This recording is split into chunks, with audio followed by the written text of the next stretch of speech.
All right, now we're doing 7Q Complementary DNA. This is by Justify, and 89% of people like it. Deoxyribonucleic acid (DNA) is a chemical found in the nucleus of cells and carries the instructions for the development and functioning of living organisms. If you want to know more, here's everything you want to know about it. In DNA, strings symbols A and T are complements of each other as C and G. Our function receives one side of the DNA. We need to return the other complementary side. DNA strand is never empty, and there is no DNA at all. More similar exercises are here. All right, cool. All right, so for this one, what we're going to do is we're going to build an object that'll switch these things up for us. So we're just going to start with that right here. We're going to say let object equal, and then we build it. All right, now that we've got that done, we're just going to return, what are we going to return? We're going to return DNA.replace, and then we're going to fill that with something. If you don't know what replace is, though, let's go check it out.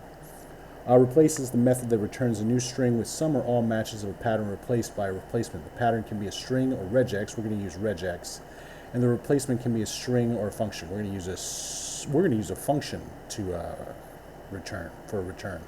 If the pattern is a string, which it's not, so that doesn't apply to us. All right, so what we're going to do is we're going to use regex and replacer function. And I'll show you what the replacer function we're going to use, and the regex for that matter. All right, so for the regex, we're going to put in between these two slashes. We're going to come down here. We're on character classes right now, and we're going to put a period in there. And the period has one of the following meanings: matches any single character except line terminators, and that's what we're going to be using it for, the any character. This doesn't mean anything to us right now. All right, so we're going to say period. That means match anything. Now we're also going to use, over here on the regular expressions page, we're going to use one of these global search flags right here. So we'll search for more than one character, all right?